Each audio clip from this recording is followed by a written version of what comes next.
अर्जुन, संघर्ष से सफलता तक की कहानी। अर्जुन का जन्म एक बहुत छोटे से गांव नंदपुर में हुआ था। नंदपुर ऐसा गांव था जहां सुबह की शुरुआत पक्षियों की आवाज से होती और शाम ढलते ढलते पूरा गांव मिट्टी के दियों और लालटेन की रोशनी पर आ जाता। गांव में न तो कोई बड़ा कॉलेज था, न इंटरनेट और न ही ज्यादा संसाधन, लेकिन यहाँ के लोगों के पास कहानियां बहुत थीं, कुछ प्रेरणा देने वाली तो कुछ सपनों को दबा देने वाली। अर्जुन के पिता रामकिशन एक किसान थे। उनके पास सिर्फ 2 बीघा जमीन थी, जिसमें वे मौसम के हिसाब से गेहूं, चना या बाजरा उगाते। कमाई इतनी होती कि घर का खर्च मुश्किल से चलता। कभी कभी फसल खराब हो जाती तो कर्ज लेना पड़ता। अर्जुन की माँ सुमित्रा देवी घरों में सिलाई कढ़ाई का काम करती थी, ताकि घर में 2 वक्त की रोटी का इंतजाम हो सके। अर्जुन के 2 छोटे बहन भाई भी थे, जिनकी पढ़ाई और जरूरतें भी परिवार के सीमित बजट पर निर्भर थीं। गरीबी ने अर्जुन का बचपन छीना नहीं, बल्कि उसे जल्दी समझदार बना दिया। वो जब भी अपने पिता को खेत में कड़ी धूप में काम करते देखता तो मन ही मन सोचता, मैं बड़ा होकर ऐसा काम करूंगा जिससे मेरे पिता को कभी इतनी मेहनत न करनी पड़े।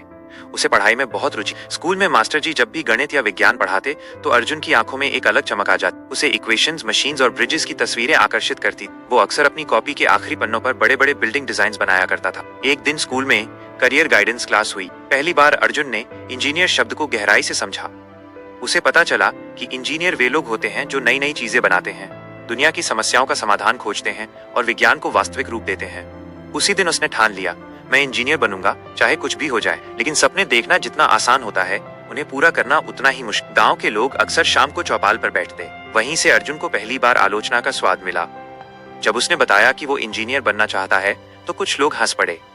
एक बुजुर्ग ने ताना मारते हुए कहा, इंजीनियर, वो भी तू?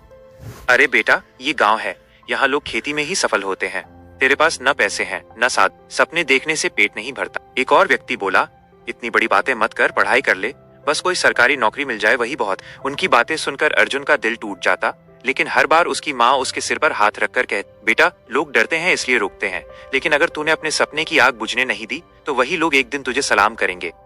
अर्जुन की जिंदगी का सबसे बड़ा सहारा उसकी माँ का यही विश्वास था। उसके पास किताबें खरीदने के पैसे नहीं थे। कई बार उसके दोस्त नई कॉलेज में स्कॉलरशिप पाना। इंटरव्यू का दिन आया।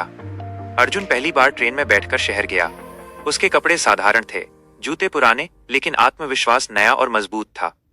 इंटरव्यू में पैनल ने पूछा, तुम्हारे गांव में तो इंजीनियरिंग की सुविधा नहीं है, फिर तुम्हें क्यों लगता है कि तुम सफल हो पाओगे? अर्जुन ने गहरी सांस लेकर कहा, सर, गांव में सुविधाएं नहीं है, लेकिन सपने हैं, और जहां सपने होते हैं वहां सॉल्यूशंस भी होते हैं। मैंने रिसोर्सेज का इंतजार नहीं किया, मैंने खुद को रिसोर्स बनाया है। पैनल ने फिर पूछा, तुम्हारी सबसे बड़ी ताकत? अर्जुन ने जवाब दिया, मेरी कमजोरी ही मेरी ताकत है, गरीबी, क्योंकि इसने मुझे मेहनत करना सिखाया है और मेहनती इंसान को कोई नहीं हरा सकता। पूरा कमरे में सन्नाटा छा गया। उस लड़के की आंखों में संघर्ष की सच्चाई थी, इसलिए झूठी चमक की जरूरत नहीं थी। उसे स्कॉलरशिप मिल गई। कॉलेज में शुरुआत कठिन थी। हॉस्टल की फीस भी स्कॉलरशिप से पार्शली ही कवर होती थी, इसलिए वो पार्ट टाइम काम भी करता। कभी कैफे में बिल्स मैनेज करता, कभी छात्रों को मैथ्स पढ़ाता। कई रातें ऐसी भी आईं जब वो थककर सोचता, क्या मैं सही रास्ते पर हूँ? लेकिन फिर वह अपनी माँ की आवाज याद करता, रास्ता कठिन हो तो समझ लेना कि ऊंचाई ज्यादा है। धीरे धीरे उसने खुद को साबित किया। प्रोजेक्ट्स में वो सबसे क्रिएटिव सॉल्यूशंस देता, टीचर्स से एक्स्ट्रा सीखता, वर्कशॉप्स अटेंड करता और हर कंपटीशन में हिस्सा लेता।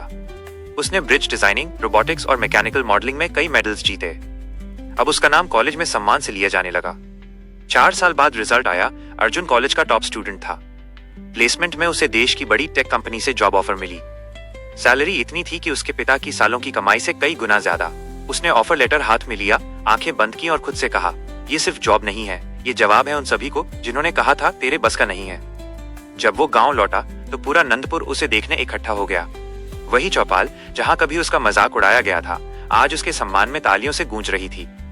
लोगों ने कहा, हमें गर्व है तुम पर। अर्जुन ने मुस्कुराते हुए कहा, गर्व तब करो जब गांव का हर बच्चा अपने सपने खुलकर देख सके, बिना किसी के डराए।